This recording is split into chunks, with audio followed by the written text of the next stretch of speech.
Olá pessoal, retornando aí para dar sequência ao nosso desenvolvimento do joguinho da velha básico, só para entender um pouco mais de programação. Então nós tínhamos parado aqui, onde nós tínhamos um pequeno defeitinho, tá? Então vou até parar a execução aqui. O detalhe que foi relevante aqui para o nosso caso, podem observar um pequeno ponto aqui, ó. Nós temos aqui muito semelhante aqui e muito semelhante aqui. Mas os detalhes na digitação sempre contam. Então observem o pequeno detalhe aqui, que até estava sublinhado em verde, porque tinha alguma coisa errada na construção ali do comando. Vamos fazer um teste. Ó, agora ele apareceu direto. Então vamos lá. 0, 0, 1, 0. Tá indo normal. 0, 1, 2, 0. E 0, 2 para finalizar a primeira linha com X. E depois uma outra qualquer, 2, 1, para que ele marque o terceiro. E aqui apareceu o jogador 1 venceu. Ótimo. Então nós estamos no caminho certo. Por quê? Com essa pequena análise, a gente conseguiu detectar que caso o jogador complete a primeira linha com 3 símbolos X, ele foi o vencedor.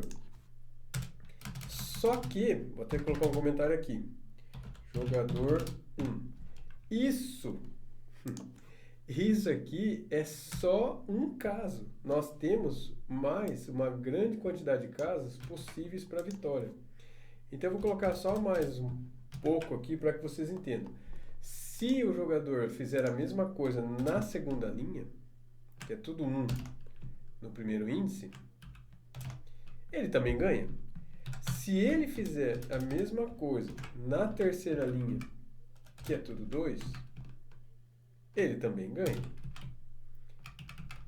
Entenderam o raciocínio? Depois eu tenho que pegar todo esse trecho de código aqui, copiar, colar e fazer a troca para coluna 1, depois coluna 2, para avaliar todas as colunas, todos os elementos da coluna iguais, tá? Então, vou aproveitar que eu copiei e colei aqui. Opa, não, deixa eu colar tudo de uma vez para ganhar mais um tempinho precioso aqui. Então, o que acontece? A linha vai ser a mesma? Não, agora a linha muda e a coluna é que não muda.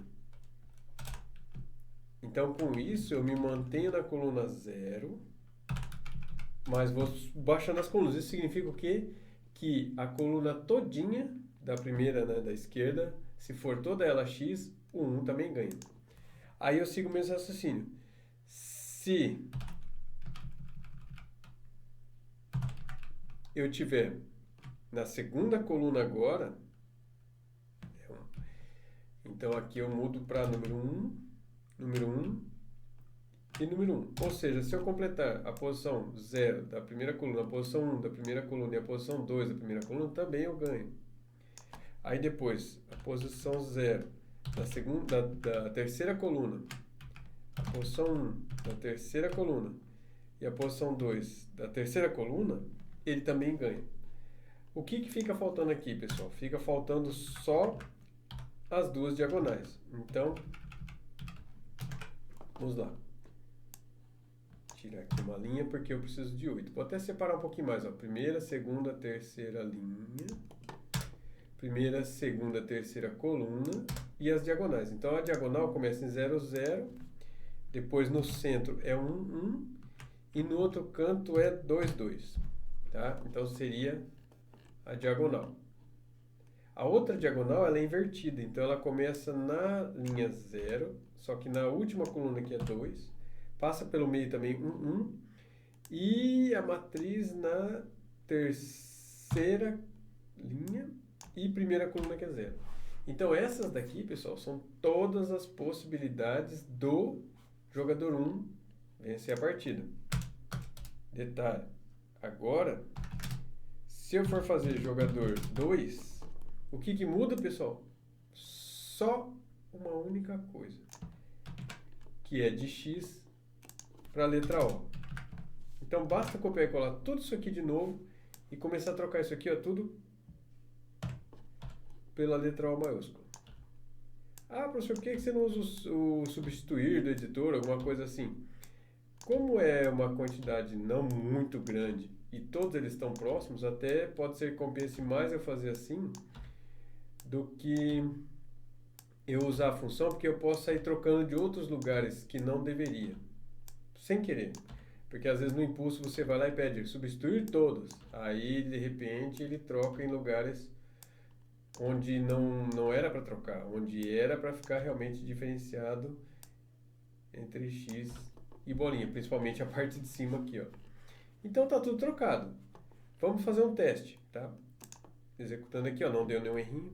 0, 0. Agora eu vou jogar normal. Então, sei lá, 1, 0, 2, 2, sei lá, 0, 2.